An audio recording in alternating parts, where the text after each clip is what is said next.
Breaker, this is Jack Burton on the Pork Chop Express, and I'm talking to whoever's listening out there.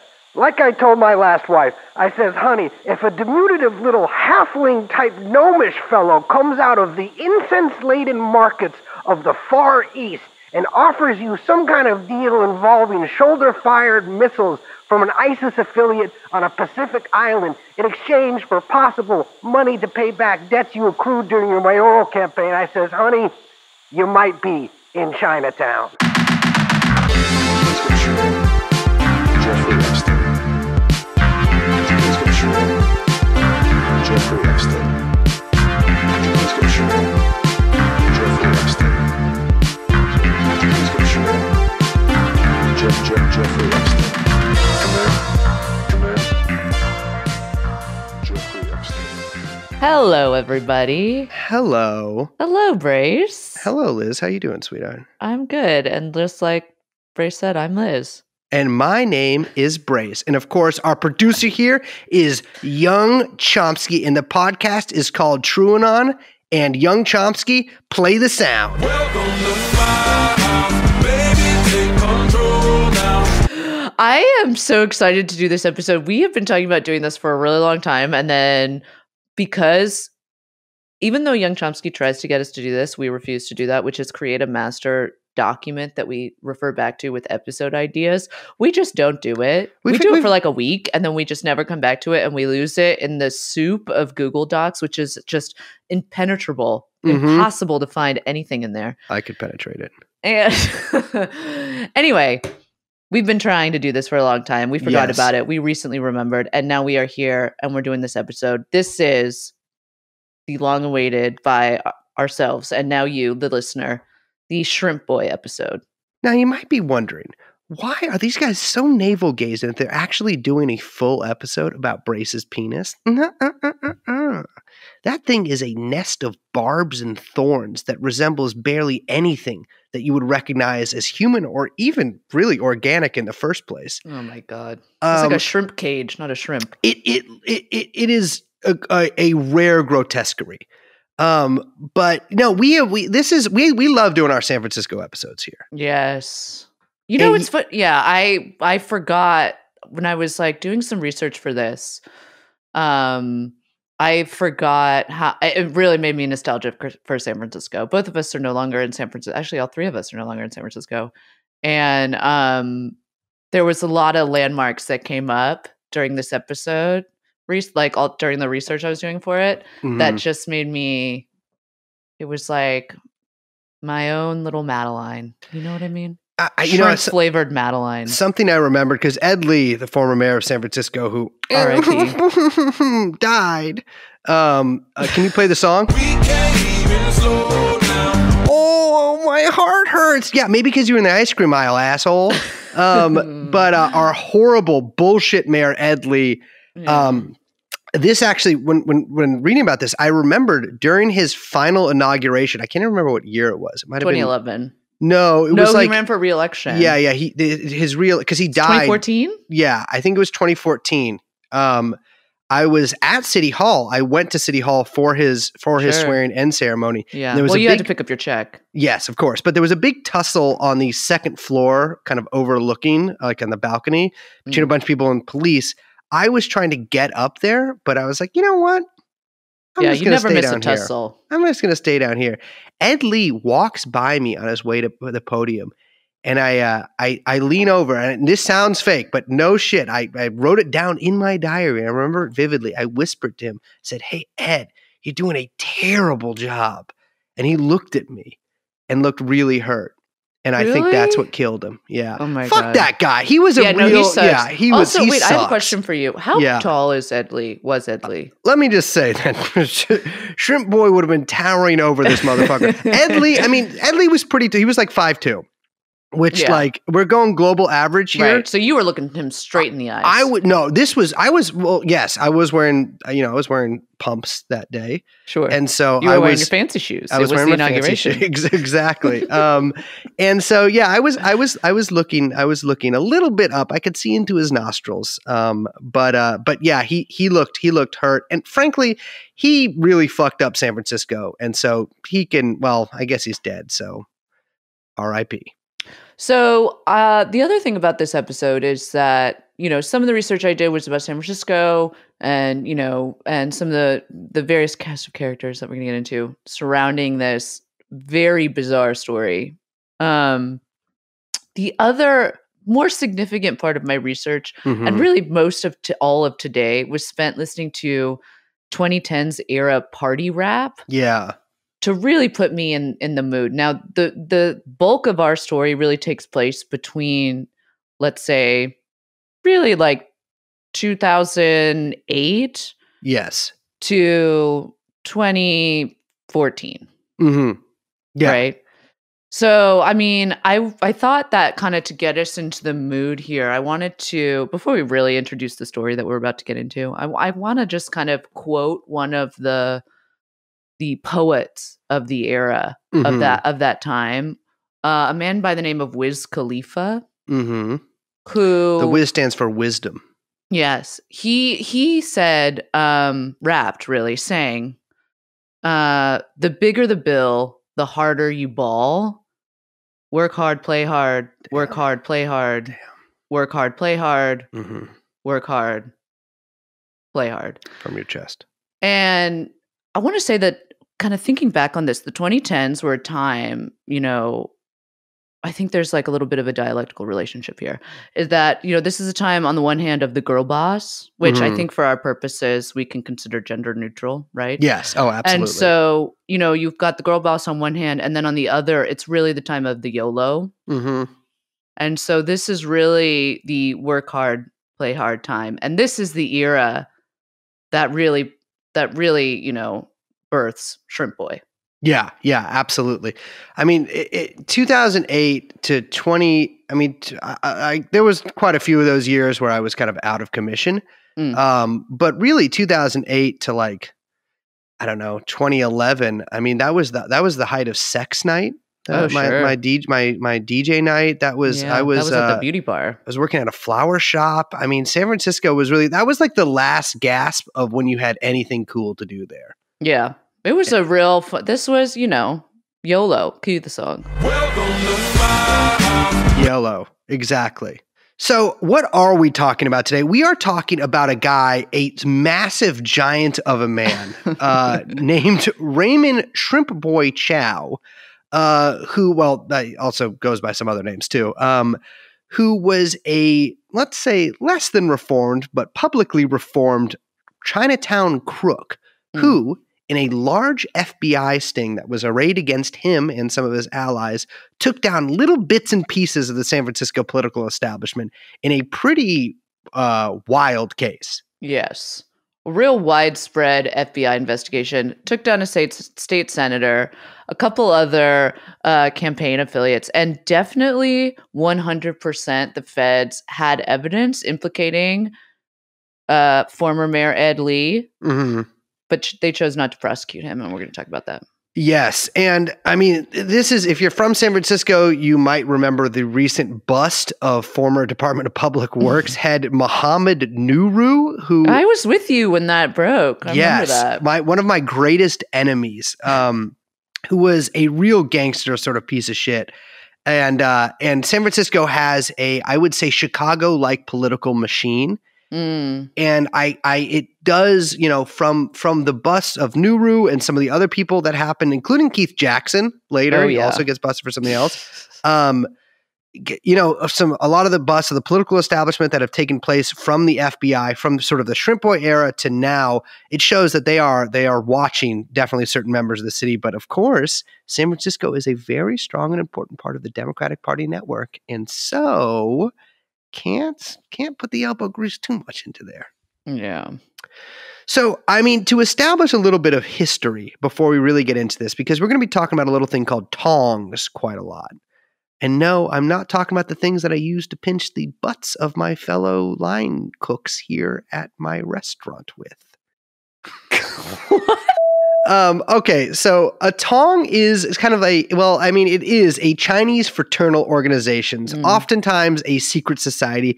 They're thought to, and I'm by no means an expert on this stuff, but from what I understand, they are thought to have first come into existence by supporters of the overthrown Ming Dynasty in order to themselves overthrow the Qing Dynasty in the mid-1600s. Of course, the mid-1600s was dozens of years ago. And so these Tongs, obviously having failed not only in their mission, but really in the mission of having a monarchy at all, got into some other kind of weirder stuff. I mean, the Qing lasted several hundred years to about 1911. And so these secret societies had a lot of time to mutate and to, let's say, get into some extra legal activities. Yeah, this is the Chinese mafia. This is part of the Chinese mafia, is what we're saying. Exactly. Yeah. So these organizations thrived in Hong Kong in particular. And when the Chinese came to California, in particular San Francisco, they actually brought along pretty well-established societies with them. And, to be a Chinese immigrant in California for most of the time that there was California until fairly recent history sucked ass. Yeah, really dangerous, bad stuff. Exactly. I mean, California and San Francisco in particular had a super nasty history of anti-Chinese racism. There's actually was a large political party called the Working Men's Party of California, which was not part of the Working Men's Party of the U.S., which I believe was the first socialist party. Wait, what? Yes. But not it was affiliated. Well, it's like they say it wasn't now, but they took all of the California chapters from it. Interesting. And it started being like pro-worker for like the first month, and then it devolved entirely into like, we got to get all these Chinese people out of here. Brother. And it was just Chinese. There was pogroms against them. There was there was a plague in Chinatown in 1900. I did know that, actually. I did not know that. Yeah.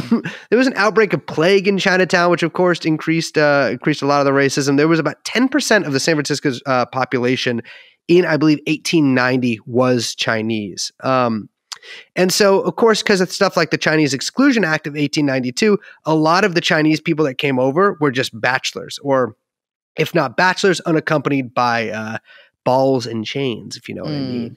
Okay. So a lot of these Tongs, these societies that were beneficial in some ways to the immigrants, also started getting into some things like prostitution, and of course, gambling. And now Chinese people, Classico industries, absolutely. And me and the Chinese get along very well in terms of gambling, because the Chinese people love to gamble, and that. I mean, baby, what more can be said about me? I love to gamble. Yeah. Gambling needs to be made illegal immediately. It is worse than fentanyl. And I always gamble to win, baby. And so, the Chinese love of gambling. And of course, at the time, in a lot of Chinese communities in the United States, there was also a love of opium. Yeah. And so a lot of these Tongs kind of became the facilities in which this happened. And the big Tong was called the CKT, the Chi Kung Tong, which is actually now a political party in China under the People's Consultative Conference, which means it's one of, I believe, the 8 legal political parties in China under the CPC. What? So I want to pause for a second and just ask a couple questions, because I think that we are kind of like talking around a little bit. I mean, you want to be nice and call them like societies or organizations, fraternal organizations. I do understand that there's this sort of more legit face of them, this party in China, right? So, and some of that is just that they're kind of trading on the old name, right? Yeah. But like, they're really like gangsters, like the Tongs and these. I mean, they're running they're like local mafias, right? Kind of local mobs. Yeah, and just they do public works projects, but they also might like how Tony Soprano would run the garbage trucks. And never seen a single episode of The Sopranos in my entire life, but I assume that you're not lying to me. There was actually a huge Chinatown war in the early 20th century in San Francisco. I think it lasted for almost over a decade throughout the 20s, and a lot of bloodletting, sort of a lot of very salacious newspaper headlines. I was actually one of the first mass killers in San Francisco history, or excuse me, in California history. There's actually been a lot of mass killers in California history, but one of the first ones that was reported on as such was a fellow belonging to one of these Tongs who went amok on a farm and killed a bunch of other Chinese people. But anyways, by the 1960s, baby, things have calmed down. It's the 60s in fucking San Francisco. We're all Everyone's chill. Everyone's chill.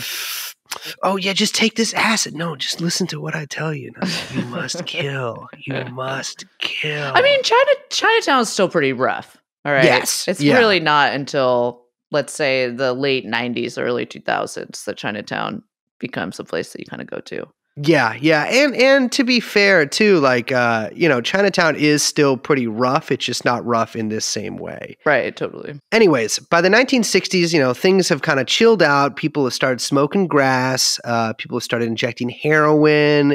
Things have become a lot calmer. And the Tongs are still doing their business, but a lot of the more gangster ones have kind of calmed down a little bit. And frankly, the big problem at this time is they actually don't have enough muscle. They don't have enough soldiers. They don't have people willing to go shoot somebody for them. But by the 1965, or because rather of the 1965 Immigration Act, which made it so that Western Europeans no longer got like preferred basically immigration status. Yeah, exactly. yeah. A lot of new immigrants came over all the way from China. And Liz, are you familiar with the FOB versus ABC dynamic? Yes. So fresh off the boat versus American-born Chinese, right? Mm-hmm. Yeah. What's funny is, like, I feel like I remember this getting explained to me by girls in my class when I was like very young. Yes. But it's funny to know that, which I didn't know that this kind of came out of the 60s. I always thought it was it's like every successive generation used it to refer to the previous generation. I think. Yes, yeah, exactly. I know. I remember this being like, I remember specifically being taught this in middle school. So I was like, fresh off the boat. There's no more people coming over from Poland. So it's like, oh my God. Why? I mean, everyone who is there wants to be there at this point. A lot of the FOBs had been in, well, not a lot of them, but a lot of the ones who are germane to our story had been in some, let's say, organizations over there in China. And there were some conflicts with the ABCs and a little bit of bloodletting, some ass kicking. And at this point, there are 3 big main gangs in Chinatown. Now, Liz. I'm sorry, but these sound like, they're so cute. I'm just like used to like, look, California girl, grew up in the 90s. I'm used to Bloods and the Crips. This is what I know. So when you tell me that the 3 big gangs are named the Hop Sing Boys, the Watching, which, okay. I like that. And the Joe Boys. Joe Boys is rough. I'm like, it sounds to me, what I immediately my head goes to is like, this is a Broadway show. The jets are in gear. Our cylinders are clicking. Yes, yeah. It doesn't, I gotta say, like, if you have a gang, you gotta, I mean, Joe Boys is kind of a perfect name, because if I had a gang, I would just name it the Gay Pussies. Right. Because then people would be like, well, I mean, come on. I don't think you need to explain it. Really. Yeah, of course. Yeah. Really, I think the name, it's really explained itself. Yeah. Or just The Innocent Guys is a good one, too. Yeah, with a Z. Oh, yeah. You know what's funny is Liz, a little bit with your rap thing here. Actually, you know what? Cue the song. Welcome to my house, baby, take control now. I noticed that when you read a lot about these gangs in the 90s, Z's make a big. Oh yeah, people there were was a gang in the 90s called Asian Boys with a Z. Okay, that sounds fake. I know, but it's kind of cool. So, all right, you've got all of these, these kind of gangs, and what their big source of income here is? I mean, there's running drugs and there's racketeering and all this stuff, but you know what the real big one is? They're not making enough with that. Fireworks, baby. Oh my God. Illegal fireworks out of Chinatown. Huge. Even when I was a kid. Oh, and massive. An adult. And a young adult. And an older adult. It still is there. Yeah. And it's not like you have to go down some crazy seedy alley to find it. There will just be people selling it from the side of a van. Yeah, real easy. My question is how much money is that really bringing in? I don't know. Enough, I guess. I guess enough to like kill people over. I mean, fireworks are fucking cool. Yeah, that's what they call you. Honestly, sometimes it's crazy when Mr. you look. Fireworks. How could you? Yeah. You always forget your own nicknames. I know, but like it's like crazy because like sometimes when we like look at each other, it feels like there's fireworks, Oh my god. but like the really shitty ones. Hey. But then at first, then they explode into something spectacular. Yeah, then it turns into it's the kind that then is a smiley face. Is that your favorite kind when they do the smiley face one? Yeah. The shapes? Personally, I actually don't like those kinds because I feel like they're a bit like that's a bit too modern for my taste. It feels a bit garish. Mhm. So I go classico style and I like the big, big expressive, like, It's like real a large firework. massive. Yeah, yeah. And I just like the simple like what I'm colors. hearing. Yes. White, blue. Keep it Red? simple. Red? I don't know if I like red so much. Okay, well, 4th of July, not your favorite holiday then. No, You know what's crazy I was thinking about way too? Is patriotic. sparkler. Women love sparklers in a way that I don't think I've ever. A certain type of woman likes a But- sparkler. okay. Okay, let's not generalize here. Oh, Let's well, not generalize. let's generalize for a say second. a woman who appreciates classico style fireworks, Uh-huh. not impressed by the old sparkler. I gotta tell you, fellas, you're out there, you're going to a party, the ratio is good. There's 90% females and 1 man, it's you. Just bring yourself a little box of sparklers there, and I'll tell you, Yeah, you're gonna find yourself suddenly married. there'll be more than one shrimp boy that's gonna have a Wikipedia page, if you know what I mean. What is that? I don't know what that means. That you'll be such a prodigious coxman, despite your, what's wrong with you, that people will write articles and those articles will be cited on Wikipedia. God, Liz.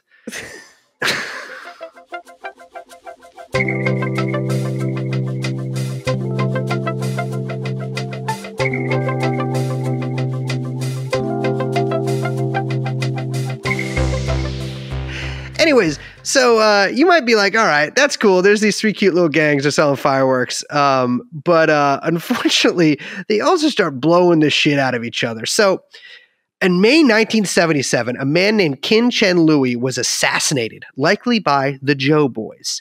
He was actually found by a well-known beat poet named Michael McClure, who wrote this. This is actually part of a longer poem about finding this guy's body. Liz, could you read this? I'm not doing beat voice though. God, come on.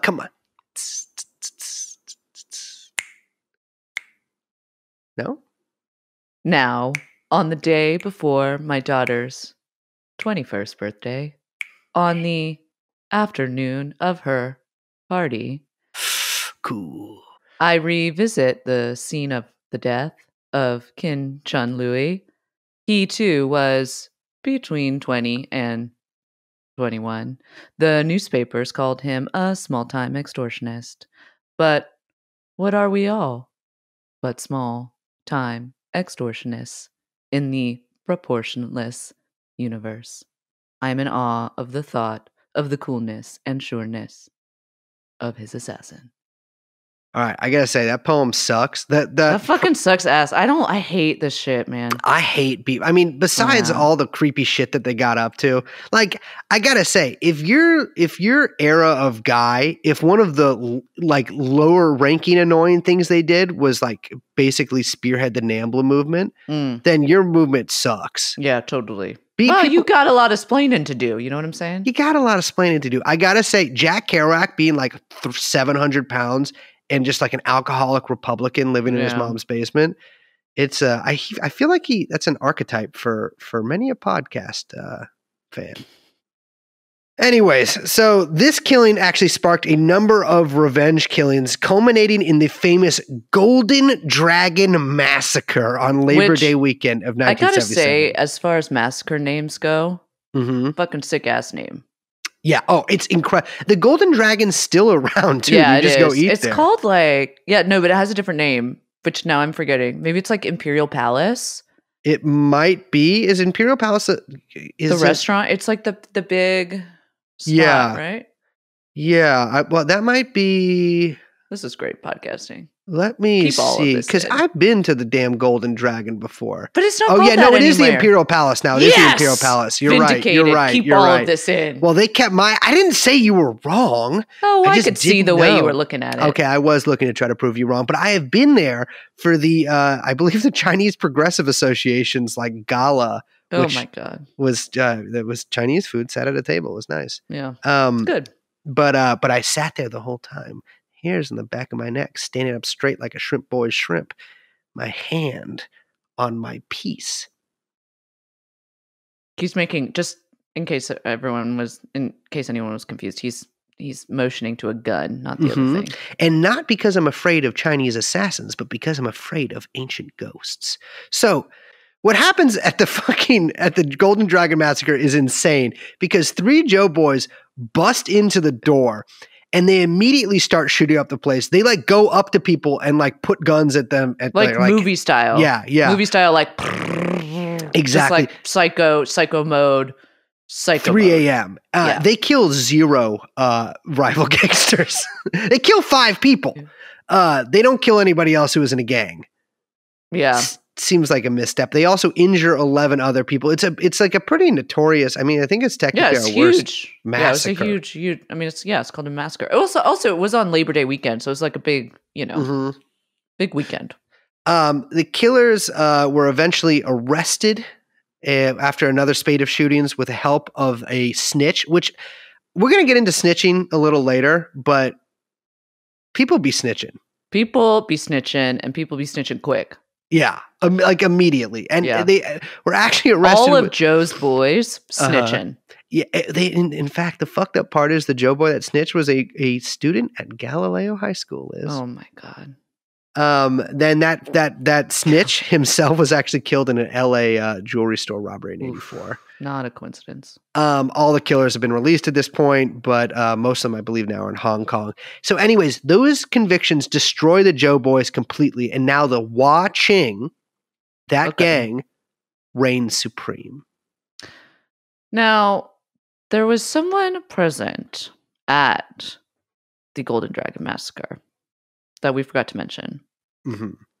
At the time, 1977, a little boy Mm-hmm. who had just arrived He was in California like a year prior, I think. He'd only been here for like a year. Liz, he was fresh off the boat. Oh my God. A little boy, an emphasis on little, Mm-hmm. named Raymond Chow, a.k.a. Shrimp Boy. So he is from Hong Kong, the bald son of a barber. You know what? Any kind of baldness surrounding a barber's life, that's bad sign. Or is it perhaps that the bald barber is the best barber because of the care that he would take for the thing he doesn't have? Like he's chasing, Uh-huh. I don't know. This is my idea about the barber. Wouldn't you worry that in a fit of Sweeney Toddian jealousy that he would slash your throat Johnny Depp style? Now, famously, of course, Sweeney Todd, a man of hair. Oh my God. I know we're not talking I about this. got a lot to say about Johnny Depp and hair. I was looking, after we were talking earlier about Johnny Depp, I looked at pictures of that motherfucker.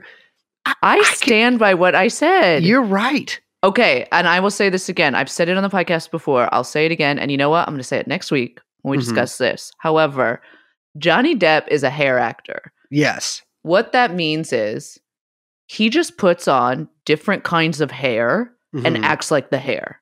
Absolutely. Show me Johnny Depp acting without a wig on, and I will show you a liar.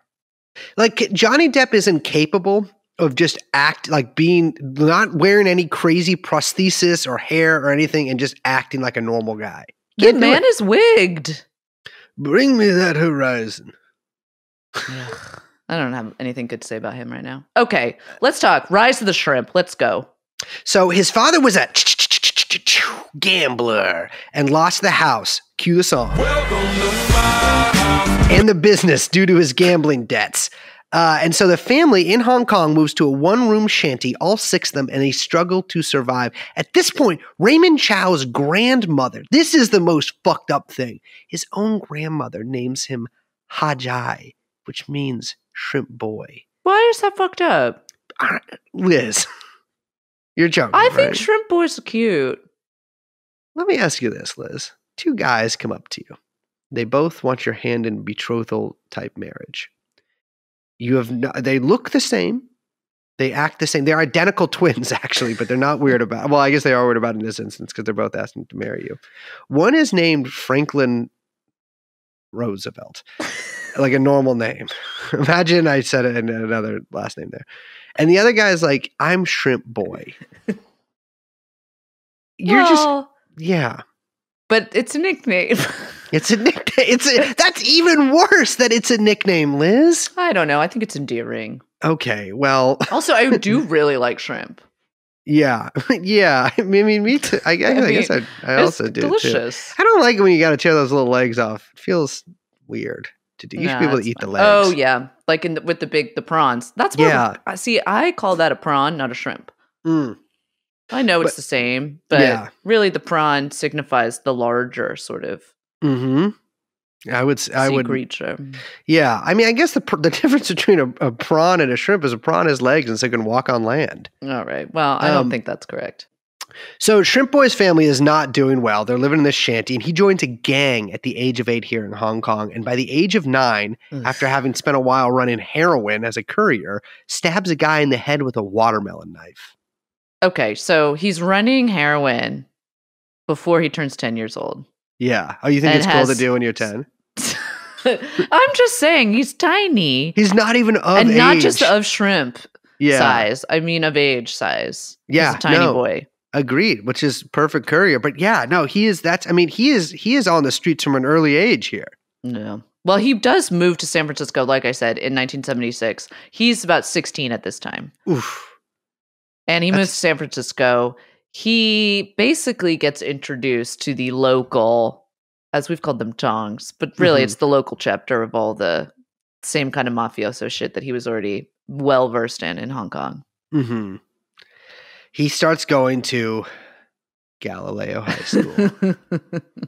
Notorious. Every single gangster that we talk about in this episode, whether we mention this fact or not, everyone went to Galileo. Everyone went to Galileo. If you are listening and you are from San Francisco or grew up in San Francisco, then you know what we're all talking about when we mention Galileo with a sly little smirk. I used to kind of live near Galileo High School for a brief spell. I couldn't go near it, but lived near it. So he was actually, if you actually see pictures of Raymond Chow, Shrimp Boy from this time, he is fucking cut. Yeah. He's beefy little dude. He's a little roly-poly. Exactly. And but that's not so roly, more like strongman poly. I'm of kind of two minds about when short guys get really fit. Because I feel like it's cool that you did that, but it's also like I notice more that you're shorter now. Oh, you think because of the proportion thing? Yeah, and just like I can tell that like you know, it's actually I feel like more confident to me to be short and just let your body kind of go to shit than it is to be short and like in shape. Right. Well, you have the kind of you end up kind of looking like a little bulldog. Yeah. It's scary to me. Yeah. You know, it's yeah. So, but he is, I mean, he's a bruiser and a cruiser. And so, Liz, you and I talked about this for a while yesterday. He actually gets paid to go on like a beatdown hit by a tong. Yeah. So he gets hired by the Hop Sing Tong, right? And this is like basically what Shrimp Boy, he tells the New York Times this much later in our story in a quite fantastic spread that he did for the New York Times back in like 2015, I think. But the Hop Sing Tong was hired by La Cosa Nostra, the infamous, I think, East Coast mafia they're Sicilian, I think, right? But you know, really based on the East Coast, really more of an East Coast thing. But so, okay, Cosa Nostra, they contract the Hop Sing Tong, who hire Shrimp Boy as muscle to go beat up a guy in Hillsborough, which shout out to our Bay Area listeners, because that's a Bay Area thing, Hillsborough. And he beats him so badly that the dude is like hospitalized, which is what he was hired to do, and he got paid like $3,000. Which, by the way, this is 1977, which is an insane amount of money to get paid in 1977. Do you know how many fucking Sex Pistols records you could buy with that?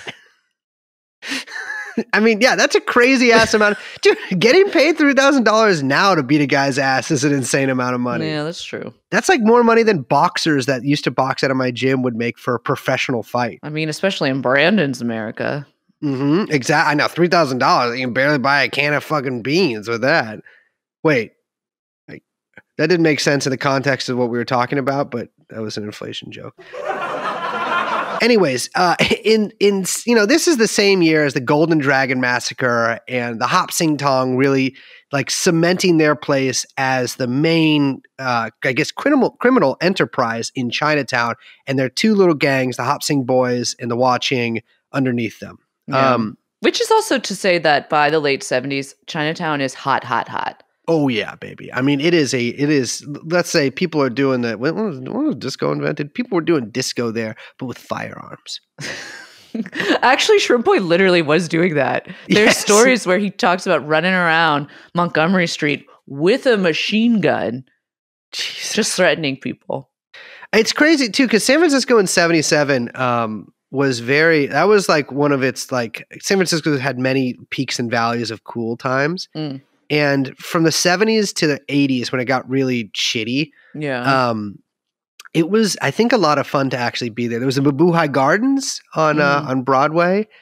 There was a friend of mine's dad actually opened up a little punk club in a deaf bar that was just for deaf people, because they were like, we don't care if you guys play music because we can't That's hear it. cool. Yeah, called the Deaf Club. Yeah, it was a cool time. Yeah.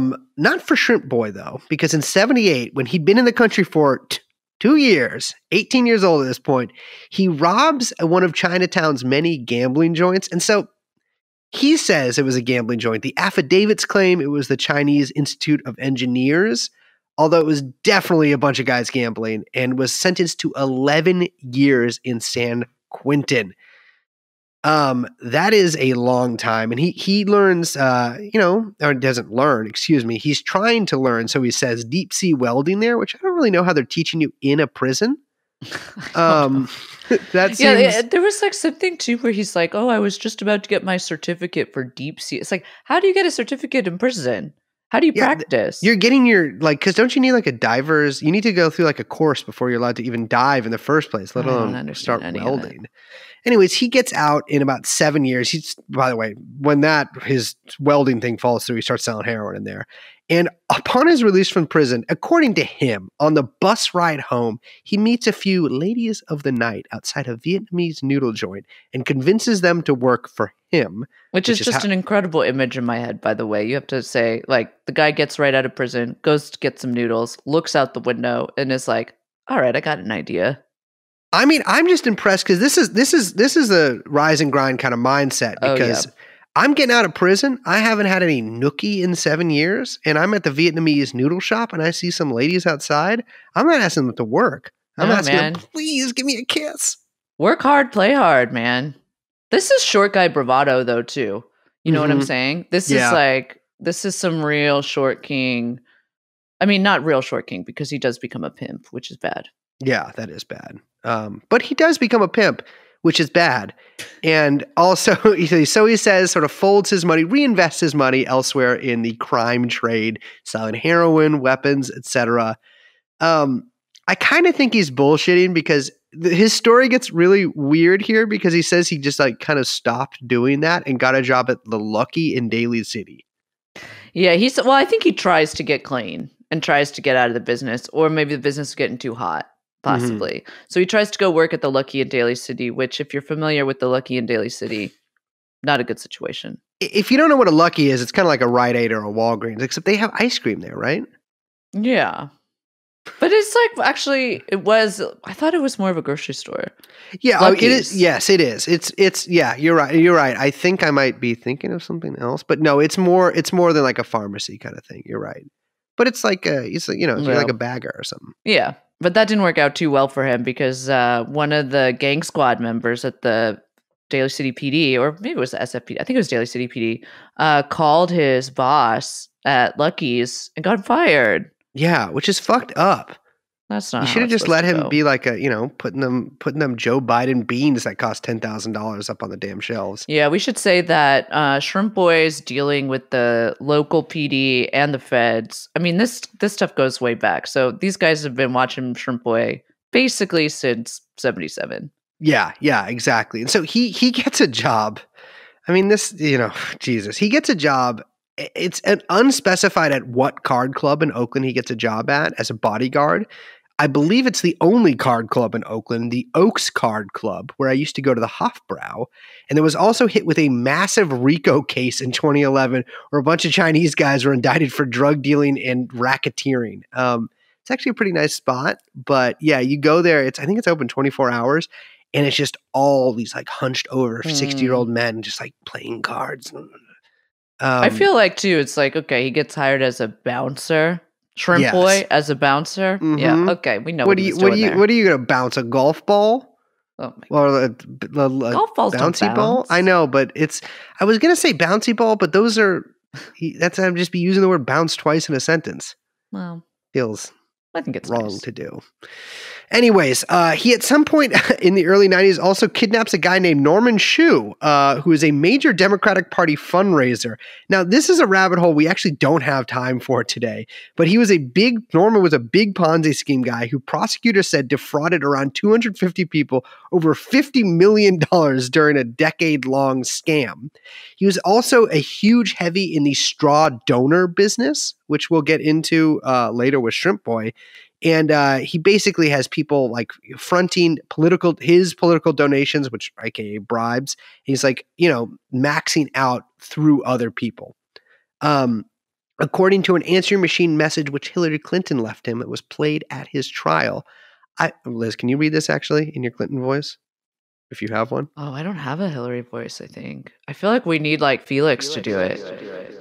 I've never seen anybody who has been more loyal and more effective and really just having a greater success supporting someone than you. That's a horrible thing. That doesn't even make Horrible sense. message. If Hillary Clinton left me that message, I would Ugh. demand a refund. Worst of millions LinkedIn of recommendation ever. Horrible. So around this time, which is, again, this is the 1990s, the Wo Hop To, one of the four major Hong Kong triads, start aggressively expanding into the U.S. And Wo Hop To's efforts in America were led by a guy named Peter Chong. And they were looking basically to take over every Chinese gang, and some places I've read every Asian gang in the country. And Shrimp Boy quickly ingratiates himself with Chong and becomes his number two. And along with another guy named Wayne Kwong, Peter and Shrimp Boy talked about forming an umbrella organization called the Whole Earth Association. That's nice sounding. Whole Earth Association. Well, it's funny because all of the translations of almost most of the groups that we talk about here is just like benevolent society for I know. heaven reunification. But that's like the same thing when we always say that always like the spookiest organizations have names like the Company Incorporated of Companies. Yes, yeah. Global Investment Strategies or whatever. So that's the same for Whole Earth Association. Well, long story short, baby doll, all three go down on an incredible array of RICO charges, which, by the way, RICO, we got to abolish that. Every man for himself, I say. Racketeering, extortion, murder for hire. I think there's 48 charges in total for Shrimp Boy. He's painted as a major Asian gang leader in America. Chong fucking heads back to fucking Hong Kong, extradited almost a decade later because Shrimp Boy rats on him in exchange for a reduced sentence. I can't believe this about Shrimp Boy. I mean, here's the thing though, it's like gangsters are always like, you never talk. Like, I'll never fucking Dude, rap. they always talk. They always talk. Literally no one talks more than gangsters. It's crazy. Every gangster either writes a memoir or they do an interview, or they sell their fucking story to, or they talk to the feds, or they just talk or they just talk to the feds. There's like nobody in prison right now who's just like, yeah, I guess I'm just gonna do 40 for my guys. Like, no, they all rat. Yeah, there's no honor in this world anymore. Shrimp Boy, I mean, he goes to prison though, even though he is a rat. Mm-hmm. for 11 years. Oof. So this is And- his second stint, by the way. Exactly. And so he's already done 7 in the pen. He's doing 11 now. And so 18 years total. But after he talks to the feds in the early 2000s, he's released onto the mean streets of Chinatown. Welcome to my house, baby, take control now. So, Liz, 2003. Great year. I'm 47 years old. Sure. In 2003. In 2003, I'm running a successful e-commerce startup. Okay. I meet you. You're at Magellan, Mm-hmm. a coder Okay. working in C++. And say you and I head over to a dim sum joint in Chinatown. Have a couple of buns. Okay. We're sitting there clicking our chopsticks together, trying to figure out which way is the way you use them. And you look over and you see a bald man covered in tattoos, tiny like a mouse, eating, sitting back, arrayed with followers, admirers, and well-wishers. That boy, that man would be Shrimp Boy. You know, I feel like he should have been started calling himself Shrimp Man at some point. Because I feel like Shrimp Man doesn't have the same ring to it. You know what? And I You're gotta say, right. so Shrimp Boy gets out of prison, released Yeah. out on the streets, 2003. Great year, great vibes out there. Oh right? my God. Yeah. We've got it's a good time. Everyone's having a good time.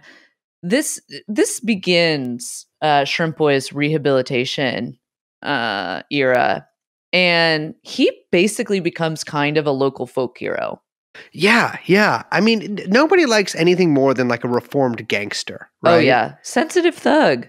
Exactly. Exactly. That's what they call me.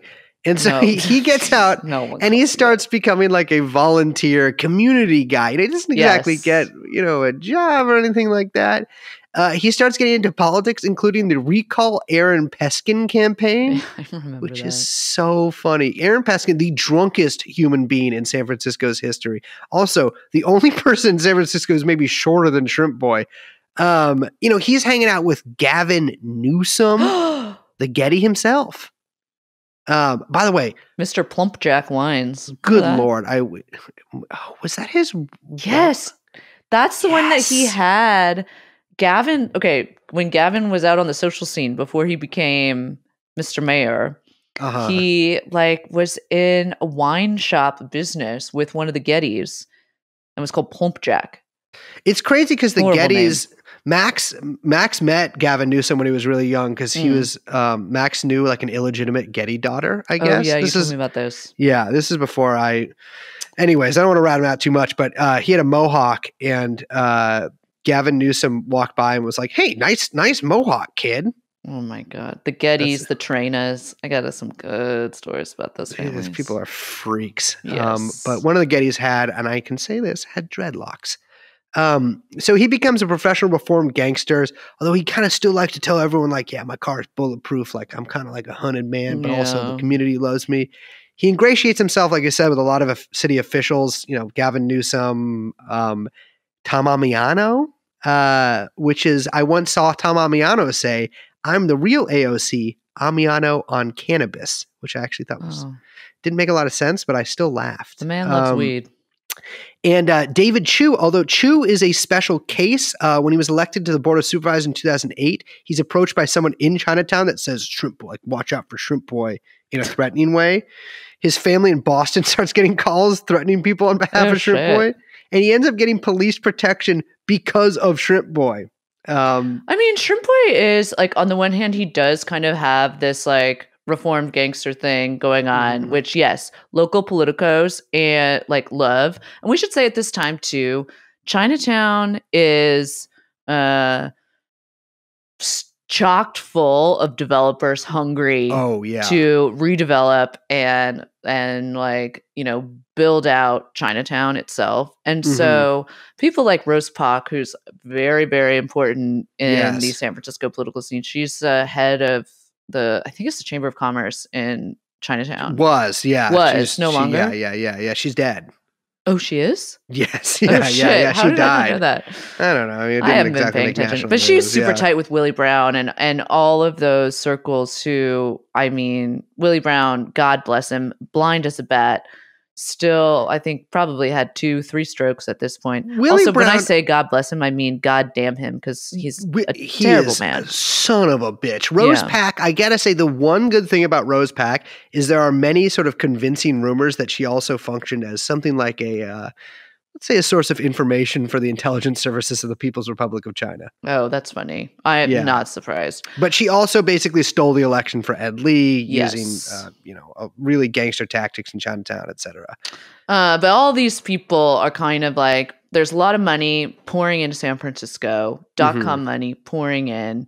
Gavin Newsom himself is like newly mayor, newly like looking at rising up. He's yet to run for lieutenant governor, but everyone knows that the man is, a political charmer. Mm-hmm. And having someone be this kind of like face of reformed Chinatown is like a win-win for politicos, developers, and Shrimp Boy himself, right? Yeah, absolutely. He can kind of get this career. I mean, he hangs out a lot with this group called United Players with a Z, who's like talking to kids about being a gangster and all that kind of stuff. Like, you shouldn't do it, but also it's kind of tight. He gets a normie girlfriend named Alicia Lowe. Yeah, she seems cool. Yeah, I feel bad for the lady. Yeah. And he's actually even writing an autobiography and working on a film deal. And you know what, Liz? The guy is so involved in his community. He actually gets involved in an organization, let's say fraternal self-help organization called the Ji Kung Tong. In fact, he becomes the head of that tong after the tragic murder, unsolved of course, of a man named Alan Leong.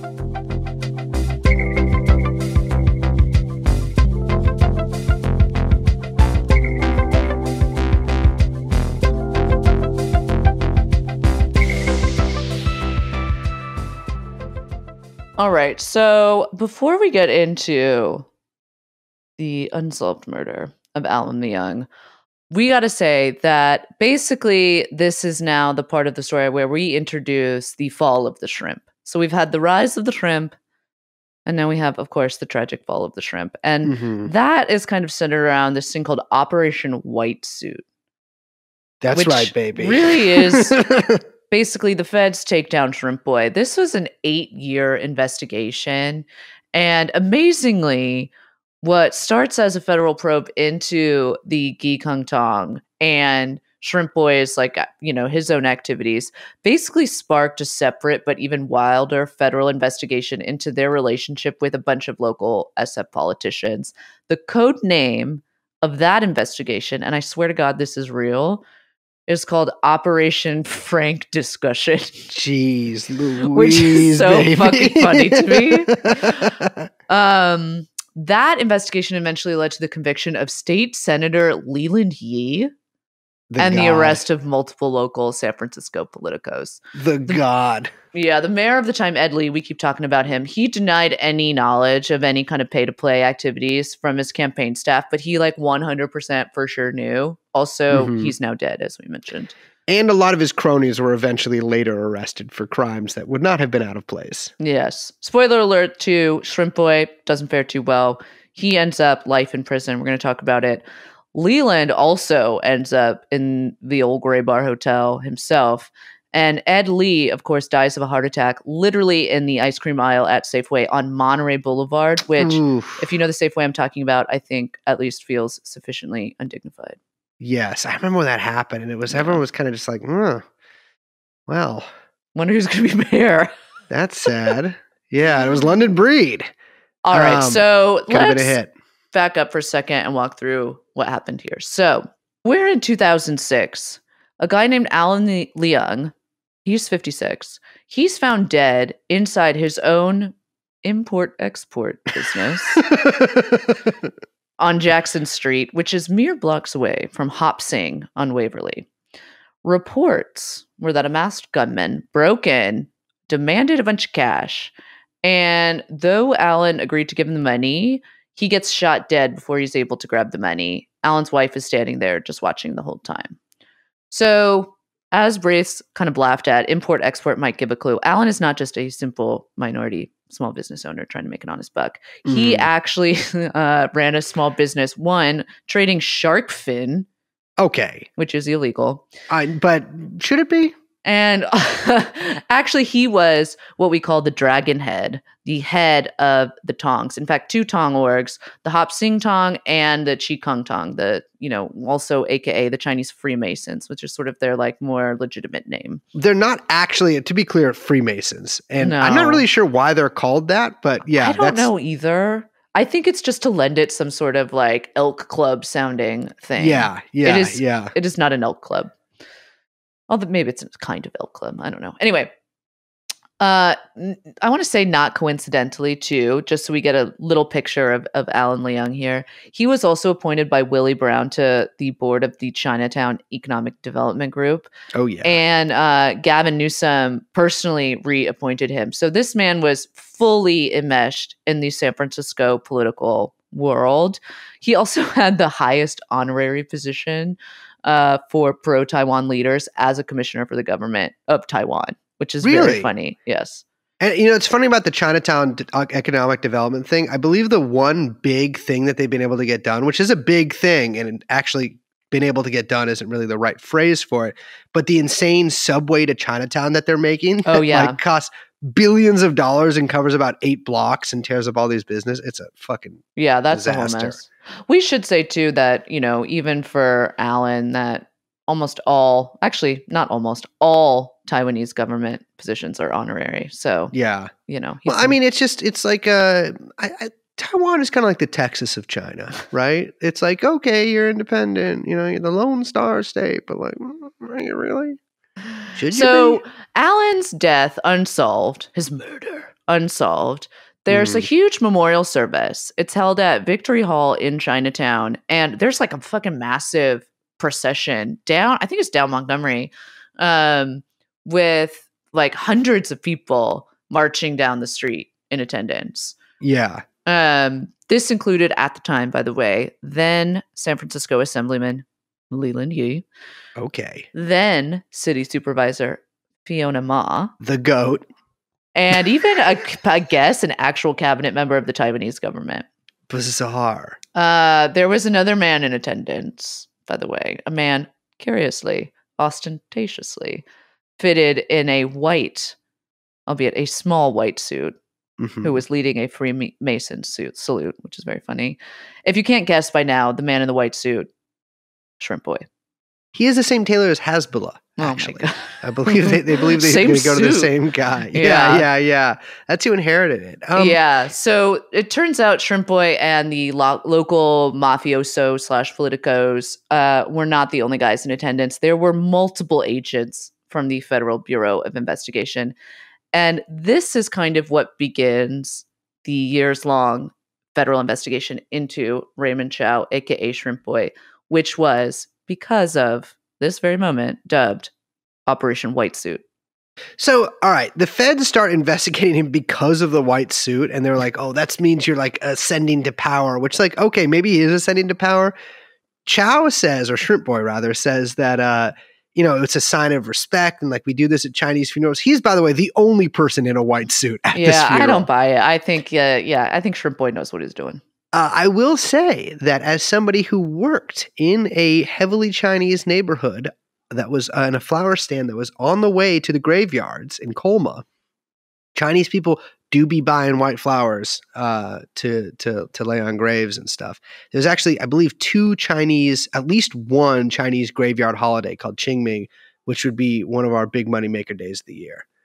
And that's a little florist factoid. I like that little florist factoid.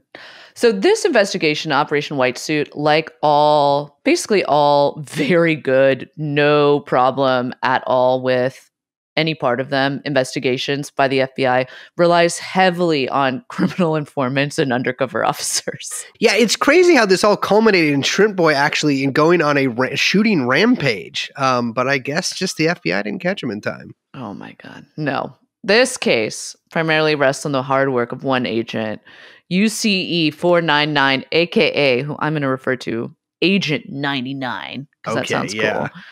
A man who went by the name Dave Jordan, one of the worst undercover names I've ever heard, Horrible. who posed as a member of the Cosa Nostra. Yeah. Like he literally showed up, was like, yeah, I'm a mobster. I'm from the East Coast. I'm extending the business. Oh, you know, no pizza pies here in Chinatown, huh? Yeah, no, this actually was remarkably successful. Yeah, it's crazy how this worked because obviously I'm not privy to all the details in this investigation, but I've read the entire affidavit. It's a long affidavit. I'm not sure really how he was able to convince these guys of all of this stuff. I guess he had a lot of money. Well, he was able to ingratiate himself with Shrimp Boy through an introduction by another undercover agent. This was a guy named Jimmy Chen. Okay, now that's a good name. Yeah, and Jimmy himself, he like tried to rope Shrimp Boy into a bunch of deals. So he, for like 2 years, he was trying, there's like hours and hours of FBI tapes of him trying to get Shrimp Boy to take FBI bait. You like that? But he's unsuccessful. So in 2010, after basically getting like wasted and they would just get like wasted and party like hard, fucking hard. Shrimp Boy like tells Jimmy, and this is such a kind of sensitive thug quote, which I really like. It goes, "I don't dance no more." That's so sick. That's sick. That's really cool to be telling people. And actually, you know, I want to say, Brace so far has been saying, I want to play this song. We're going to play this song. I have another song for this section. And I think we should start it right now. Now that to me really encapsulates the ethos and vibe of the moment here. That's what we're doing. Yeah. So Jimmy Chen vouches for Dave Jordan, and he's like, don't worry about it. I know this guy's dad. He's a total legit mobster. He's on the East Coast. He's with the Cosa Nostra. They do mob stuff. And I don't know. Somehow this like fucking works. He stays undercover for about 4 years, basically eventually getting indoctrinated as a quote unquote consultant for the CKT in 2012, which is actually pretty legit. So I gotta say too, that's a probably one of the most fun undercover jobs you could possibly have. Imagine like you're the FBI agent who has to like go undercover like the fucking I don't know, Aryan nations in order to get them to commit some robberies or something or kill somebody. And then imagine you're the guy who gets to hang out with Shrimp Boy. Yeah, cue the song.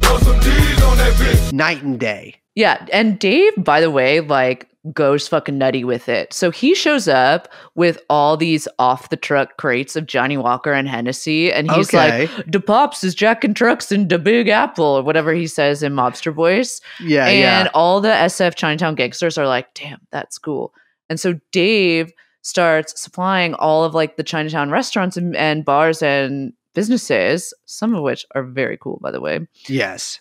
With all this like illegal liquor, which, by the way, just because I really want to drive this home, Dave is an undercover FBI agent. This is Agent 99. So the government of the United States of America is just supplying Chinatown restaurants and bars with like racks and racks and racks of like illegal Johnny Walker. Whoa. And it's so crazy. Fucking funny. I was getting super drunk in Chinatown around this time yeah, too. Dude, The Lipo everyone was Lounge, going to Lipo. Remember when Buddha like Bar? girls playing Lipo? That was happening right now. Yeah, Buddha Bar. Fucking Oh, yeah. I went to a bar there with my buddy Eric for his birthday, or we were just walking around. And it's called like the Lips Lounge or something. And we get down there and it's like we're like, oh, it's karaoke. And then we realize that it's like a bar for, let's say, women that might work for Shrimp Boy. I see. And I drank a Budweiser that had expired in 2006. Damn. In 2010. Yeah. Well, the government wasn't helping that bar out. No, I they were not. Dave, aka Agent 99, is like fucking partying with Shrimp Boy. I'm talking like they're going to Morton's. They're going to hanging out with strippers. They're doing blow. They're House of Prime Rib. Doing threesomes. Like, cue the song. You know what? Cue the other song too. But also, cue my song too. All of this gets recorded on tape. And what's funny is that it's not actually an open and shut case for the government. So let's pull up an example of this. There's a recorded conversation between Shrimp Boy and Dave, Agent 99, where Dave offers him an envelope, and Shrimp is on the recording going like, no, I don't do that. I don't dance no more. And Dave is like, you can say no, and that's fine, but I want you to take this. And so there's kind of a lot of gray area there. This happens a lot too. Yes. Like there's many, many, many, many instances of them trying to be like, here's some money, or like, what do you think about this illegal venture? And Shrimp Boy is like, I don't do that anymore. Maybe he suspected something was amiss, but he also did hang out with this guy a lot. So, couldn't have suspected too much. But he was really adamant, and basically, there's almost no quotes that they can really pin on him where he actually admits to or does take part in illegal activities. Yeah, so much so that during the trial, like it's not, or like when the first indictment, which has a shit ton of counts on it, like 162. I don't have the number right in front of me. It's like an obscene amount, or over 140. Don't include 2 charges that the feds tack on later. They tack on 2 murder charges because the RICO and racketeering case was so weak based on what they actually had on tape from Shrimp Boy. Oh, yeah. Which is to say that gray area is basically what Shrimp Boy's lawyers argue when he gets arrested, March 2014. Massive FBI raid. Over a dozen federal officers break down his girlfriend's door in the middle of the night, and they handcuff Shrimp Boy on the floor.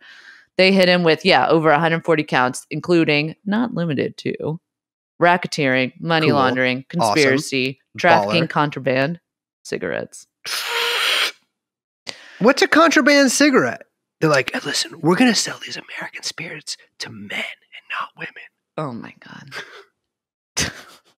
So I want to pause for 1 second and mention just a real quick word about Shrimp Boy's lawyers. Because before we get into these guys, to the stuff with the politicians, because J. Tony Serra is just an incredible character in a slew of incredible characters in this story. He's a Shrimp real Boy's Bay lawyer. Area legend. He is. I want to say that his Wikipedia page describes him first and foremost as a tax resistor. Me too. Which, by the way, he actually did. He refused to pay taxes during the Bush administration on account of the Iraq War, and then he fucking went to jail for it, which is cool as hell. Then, when he gets out, he sued the state seeking wage restitution, arguing that prison wages were unconstitutional. He has, I believe, been working pro bono since the 1960s. Yes. Like, I don't think he's ever actually taken money for a case. Yeah, he's now 87. At the time of the trial, he was 80, a ripe 80. And he successfully defended Huey Newton against those bunk murder charges that the cops tried to hit Huey with back in whatever it was. It was like, they tried like 3 times. It was like 65 or something up through the 70s. And for people who know that history with the Black Panthers, the attempt to get Huey on murder, and then I think they tried manslaughter a couple times or whatever, it sparked these like 3 years of protest movements where people were rallying around that slogan, "Free Huey, free Huey." J. Tony Serra basically brings that back with Shrimp Boy and starts minting free Shrimp Boy shirts. If you have one of these, by the way, if you were able to procure a free Shrimp Boy shirt, please let us know. Yeah. And if you're willing to part with it, really, most important. We should probably just make our own. Yeah. I guess we could just bootleg them. We could bootleg them. Yeah. That I'm afraid of slogan Shrimp Boy. really took off. This was this was a moment. Free Shrimp Boy. If you were in San Francisco in this era when this song was playing, then you remember Free Shrimp Boy. And he was already this kind of local icon, and now he becomes this real like folk anti-hero to the city. So the thing is, it's not just Shrimp Boy that goes down here either. Shrimp Boy is the only one who is really worthy of a t-shirt slogan type case. But he takes a couple other, and by a couple other, I mean like almost over 24 other people down with him. And this includes Leland Yee, who is now actually a state senator at this point. Not now as in the present day, but now as in the time we're talking about in the podcast. Yes. Yeah, Yee represented about half of San Francisco, which is a county and a city. In fact, I love to repeat. Mm-hmm. We have no city council, just a board of supervisors because it's one and the same. Yes. Also why the city has such a huge budget. Mm-hmm. But he also represented some of San Mateo in the state. And I literally cannot remember a time in my life. I grew up in San Francisco where I did not see a Leland Yee sign or a poster in a window. And like this man ran the sunset. Yeah. I didn't grow up he in the was Sunset, but I saw these posters every fucking place. he was a bigwig. I mean, Leland Yee is a state senator from that district that he represented, is a big deal. Yeah. And he had a lot of, let's say, clout in the city. So Leland gets charged with 6 counts of depriving the public of honest services, which is a really funny charge. Oh, wait, that's a And crime? 1 count of conspiracy to traffic in guns, which is a very crazy crime. Mhm. It turns out he got by another undercover FBI agent. So let's walk through how this went down. Leland Yee was running for Secretary of State. But Secretary of State of California, to be clear. Yes. He was serving out his second and final term as state senator. There's a term limit there. And he had also served as a California state assemblyman, a San Francisco county supervisor, San Francisco school board. Look, the man's a politician. He had it all, right? Yeah, and that is always, by the way, the trajectory. They always start at the San Francisco school board, which we have talked about. I don't know if we've talked about the podcast. We've definitely talked about it with each other. The San Francisco school board is one of the most batshit, nasty, crazy establishments in human history. We should do an episode about that. It is the place where if you get declared by God and the government to be the most mentally insane human being in your closest, maybe the city that you are in or whatever, move to San Francisco, become a member of the school board, go nuts. And they'll love to have you. They'll love you there. Yeah, I want to say just a couple words about Leland. So Leland once tried to criminalize violent video games in the state of California, which passed and I believe was shut down by the Supreme Court. So not a friend to gamers. He also was once arrested for boosting a bottle of suntan oil by putting it in the front of his shorts. And I really only included this because I really wanted to say boosting. Well, okay, I want to be clear here because there's a lot of different reasons that a guy would put like a large bottle on the front of his shorts. And like, I don't know, he wasn't stealing it. Maybe he was just trying to make the clerk think he was cool. Oh my God. Had a big penis. Despite all of this, Leland Yee has never lost a race ever in his entire political career. That is, until he met a man named Ed Lee. So Leland's path to victory in San Francisco always went straight through the sizable Chinese American base in the city. He really never had to compete for those votes before in his political career. Basically, I mean, some of the reason was also because of the districts he was running in, right? But that was always his base. Ed Lee comes in, who was we kind of back up a little bit. He was an appointment mayor. This was like a contested kind of hot potato. Basically, Newsom ran for lieutenant governor, which was at the time we were like, God, that's so weird. He's running for that. Smarter than me because now he's a fucking governor. Yep. Runs for lieutenant governor. He was the mayor at the time. He's got to step down. They've got to appoint an interim mayor. Basically every single local San Francisco anybody is like, you got to appoint me. Yeah. The board of supervisors was completely divided. And out of this war of division and everything emerges Ed Lee, which if you don't know what Ed Lee looks like, please right now, stop the podcast, Google him. A diminutive, tiny little man. He's very unassuming, very meek. Zero charisma. Didn't punch me when I said something nasty to him. Prior to his death. But, Ed Lee was sort of the choice that people could kind of be like, all right, because number one, Ed Lee promised, and he gave his word on this, that he was going to be a caretaker interim appointment mayor. He was very clear about this. This was the reason that people voted to allow this to happen. And by people, I mean board of supervisors allowed this to happen is because Ed Lee said, no, I don't want to be mayor. Yeah. I have no political ambitions. And he did seem like an ambitionless man. Even though I'm best friends with Willie Brown, don't even worry about it. But don't worry about it. I'm not going to run for mayor. Here's a little hot tip, a little TrueAnon hot tip. Mm-hmm. If you find yourself in a situation where you're in a highly contested interim mayor race, election, debacle, and a kind of out of the blue compromise candidate emerges who says that they will be a caretaker mayor and not run for re-election, don't believe them. No. Don't believe them. a woman named Rose Pack says, you know what? Ed has said he doesn't want to be mayor, but I'm going to put up thousands and tens of thousands of dollars worth of signs all over the city with the slogan "Run, Ed, run" on them, because the people demand that Ed Lee, a guy that most people had never heard of 6 months prior, actually runs for mayor. And he does run for mayor. Yeah, he wins. And here's the thing that sucks for Leland, because Leland, the man who is running out of political positions to take and run for, he himself was running for mayor. Uh-huh.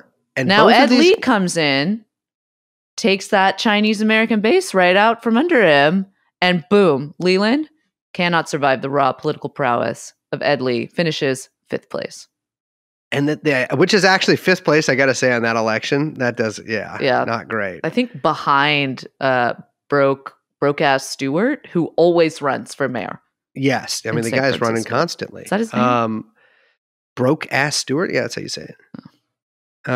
This is a pathetic showing for him. The problem is, though, it actually costs a lot of money to run for mayor, and he racks up about $70,000 worth of debt, which is really makes it tough to run for the next election that he plans on running for, which is, like we said, Secretary of State. Yeah, so this is when his right-hand man, a man named Keith Jackson, decides to go to work. Now, Keith is the former head of the San Francisco Board of Education and himself a bit of a power broker. He runs let's say, I'm going to use some huge air quotes here, really exaggerated air quotes, consulting firm called Jackson Consulting. So Keith goes to Leland. It's like, don't worry about it, man.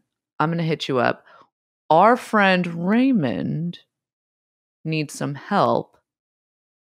Keith introduces Leland to, yes, our friend Shrimp Boy. Play the song. Now, to Leland's credit, Leland knows who Shrimp Boy is. He's not stupid. Everyone knows who Shrimp Boy is. And he's basically unsure about getting involved. There's one recorded conversation where Leland says, some people still think that he killed that Alan Lee Young guy. Shit. As much as I want that 5K, I can't do that, man. Shit. Fuck. Shit. Well, the thing is, he could do that. Yeah. Now, after just a couple months, he says, you know what? Maybe he didn't kill that Alan Leon guy. I'll actually take that money. And he took $5,000 in exchange for a proclamation in the state government honoring the CKT. Yeah, the relationship between the two only further develops from there. Shrimp Boy introduces Keith. Now, this is where it gets really good. Shrimp Boy introduces Keith to one of his friends, too. To Agent 99. That's right, our old friend, Dave Jordan. And Keith, who strings along his son, Brandon, goes nutty with Dave and starts selling him guns, bulletproof vests, fake credit cards, all this shit where you're like, damn, Keith, like, dude, slow down. Like, this is kind of fast. Keith tells Dave that his son Brandon is moving 300 pounds of weed out to Memphis and making about $50K a week. Whoa. And then he's like, Dave, can you help me get my son Oxy? Can you help us move some coke? Dave is like, yo, that's a bit much for me. I am but a simple Cosa Nostra guy. But, Keith continues to bug him about helping his kid, helping him to like fucking traffic drugs for about 2 years. And finally, Dave relents, introducing him to, by the way, another undercover FBI agent. It's so insane to me too that like it's his son that he really just keeps being like, yeah, hey, my kid just needs some help moving this coke, man. Like, you know how it is. Like, I'm a dad. You're a dad. Like, can you help him? Can you help him sell this fish scale for me? Oh my god. Keith also hits up Dave, who which I want to just continue to reiterate is an undercover FBI agent. Oh yeah. For money for Leland. So Dave declines, which is kind of weird actually, but introduces Keith to other FBI agents who basically their job now is to accept political bribes. So Keith offers them all this like sweet Classico style, all this like deal making of you give us $10,000, we can make political stuff happen for you. So they, a bunch of these checks get made out to Leland Yee, Secretary of State, and, political favors get cashed in. Classico. Yeah, I mean, there are just a ton of meetings between all of these guys. I mean, Keith, I gotta say, as a consultant for Leland, he is doing it. I mean, if you're doing the crooked thing, he's doing a really good job. Yeah, about it. he's good at his crooked job for sure. I mean, he sets up all of these fundraisers. The checks get made out to Leland Yee for Secretary of State. You know, he does that. I was talking about before with Norman Shue, the straw donors thing, where he gets people to donate. Oh, you know, maybe it's not their money exactly. It's the way really, that works. By the way, we should say is that so for these campaigns, there's a $500 campaign limit. yeah. And so what they do is, like, for example, this is what happened, is Keith sets up these fundraisers that are basically, I mean, unfortunately for Keith, all attended by undercover FBI agents. You don't want them there. No. And they all write checks to Jackson Consulting for like $5,000, $10,000, $20,000 each, whatever it is. And then Keith then parcels out that money into $500 donations. So they can't be traced, except the fact that it's coming from undercover FBI agents, to the campaign to make it legit. Yeah, I mean, there's a ton of meetings between them. The undercover FBI agents want to get into the weed game, so a different agent gets to talk to Leland, who you know, he's posing as a businessman, I believe from Nevada, and he says he wants to become the quote Anheuser-Busch of medical marijuana, and ask Leland Yee for help changing some laws in California. Yeah, which now this means that we can get into like the real fun stuff, which was the guns. Brace noise, not the song. Now, Keith, like I said, is pretty nutty. He arranges for a meeting with Leland and Dave Johnson, aka Agent 99, undercover FBI, in order to discuss importing guns from the Philippines through Newark. And to be clear, I mean illegally. Yes. Keith, Import export. Yes. Keith introduces Dave to a man named Dr. Lim, who says he can help set them up with a multi-million-dollar arms deal. And in an amazing sequence, this is all on tape, Leland himself, again, State Senator Leland Yee, asks about getting shoulder-fired rockets, which he's very interested in, and says he himself had an opportunity to fire on a trip to the Philippines. So what I don't understand about this is that, okay, I don't think the Philippine Army actually has shoulder-fired, like, surface-to-air missiles. Or rockets or anything like that. So I'm like, is he talking about RPGs? Like, what is he? Because that's technically a recoilless rifle. I don't know what the fuck he's talking about here, but yeah, he is definitely saying like he can get some heavy fucking ordnance, but he shot one too? Yeah, I don't know. This is how this was supposed to go down. Dr. Lim was going to be the point of contact for the weapons deal, while one of his relatives would work with a group in the Philippines to get said weapons. Now, that group was the Moro Islamic Liberation Front, which is a radical Islamic separatist group attempting to set up an independent Sharia law governed island. So just to kind of really sum this up, the Moro Islamic Liberation Front, aka MILF, is literally attempting to establish Islamic MILF Island. Yes. Which Leland Yee is trying to get guns from in order to move through Newark through his Cosa Nostra associate, who's actually an undercover FBI agent, who will then move those guns back to Sicily. And in exchange, Leland Yee will get $2.5 million.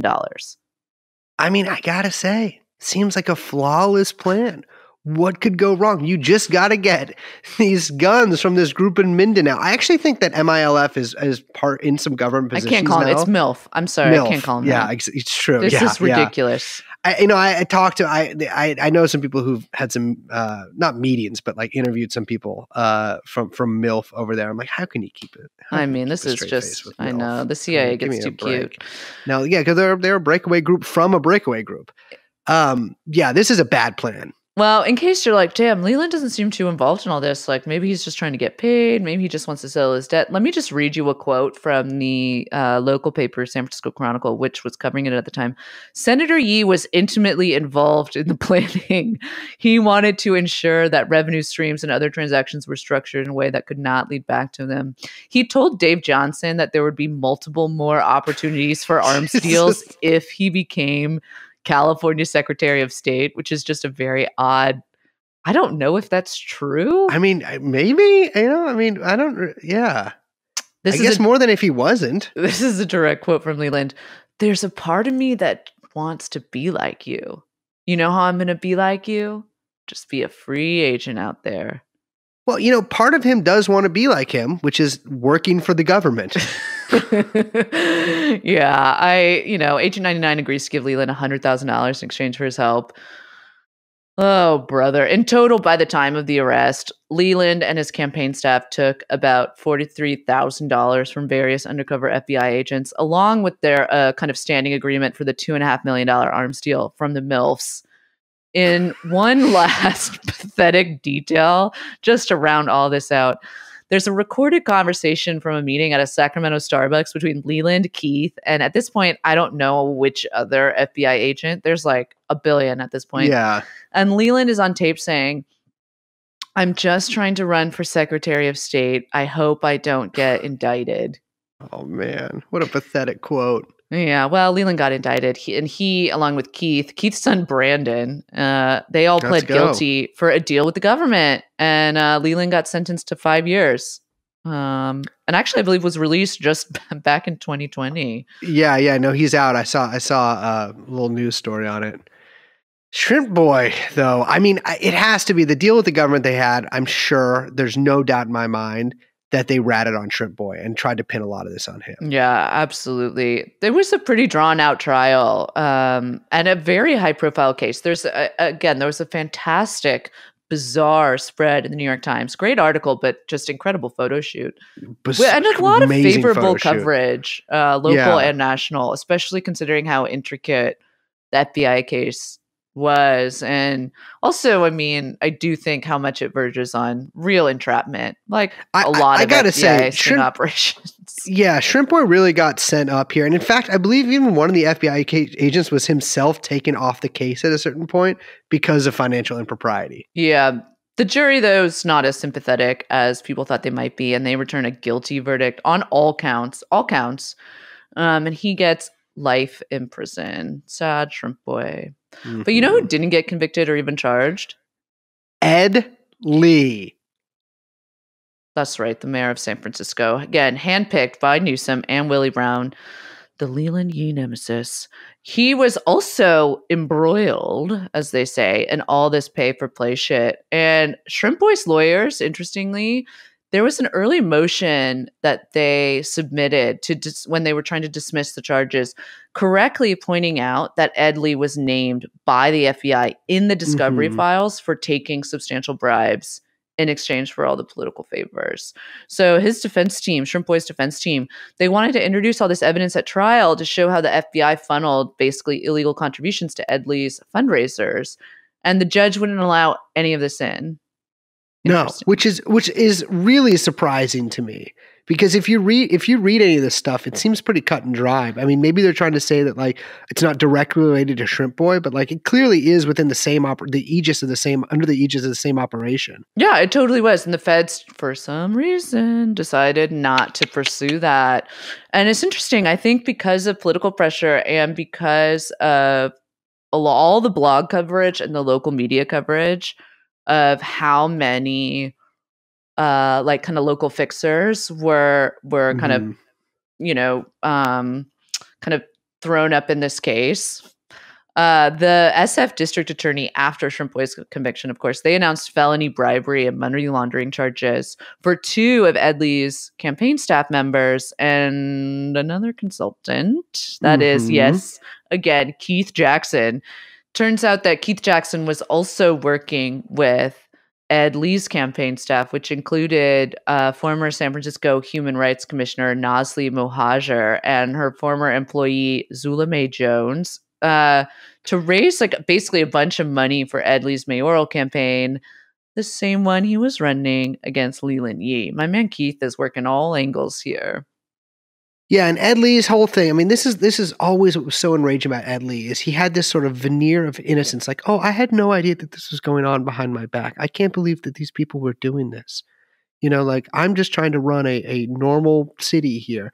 But at one point, Zula Jones actually confirms to the FBI that Ed knows that if you gave him the $10K, he also knows that we had to break the $10K up. Yeah, the FBI chose not to go after Ed Lee and chose to take down Leland and Shrimp. But this is just how SF politics works, you know? I mean, tale as old as time.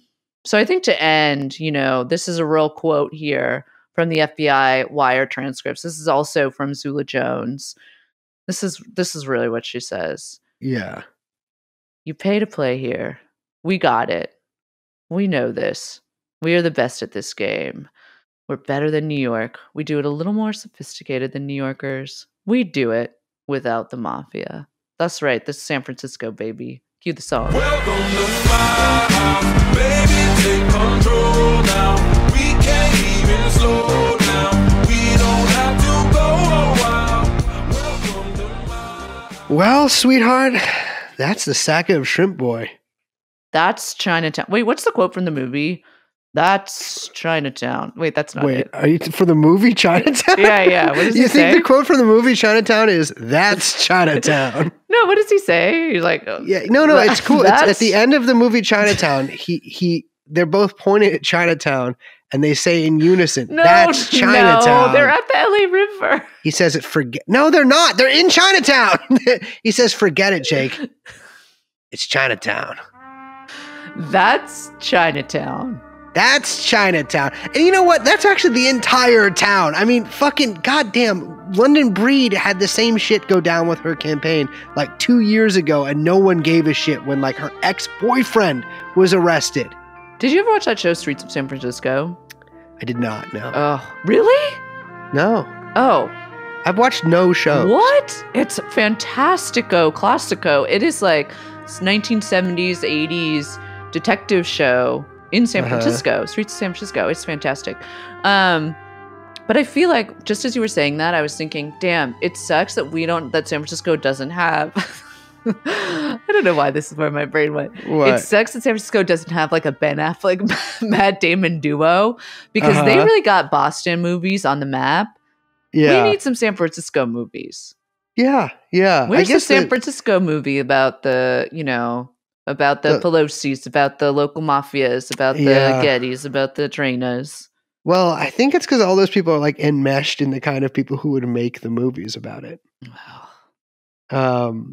Yeah, I mean, I guess the guy who made The Last Black Man in San Francisco, his dad wrote the Devil's Chessboard. That's true. I guess that's just the one family that there is. I don't know.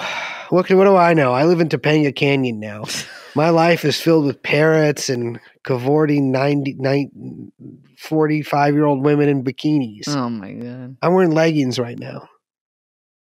That'd be crazy. That would as be fuck. so crazy That'd if be you stood up fucking- and you were wearing I'm leggings. wearing yoga pants. No. That'd be fucking crazy. Okay, so 2 ways this would be crazy. Dude, have you ever? One, Yeah. if it was the American Apparel LeMay. I don't know what Remember that means. those? Remember the no, like but shiny purple LeMay? Oh, I do. Oh, yeah. Okay, so if you stood up right now and you had those on, Uh-huh. the other kind of crazy way that would be is if you stood up and they were just like totally normal, regular Lululemon. Yeah, just like yoga Lulu, pants. like just like $80 just like Lululemon yoga basic pants. black Yeah. girlfriend collective, something normal. Is there a company called the Girlfriend Collective? Yeah, it's like What are they- woke leggings. What do they manufacture? Nagging? No What do they come? leggings. Nagging? No Is leggings. that what they produce?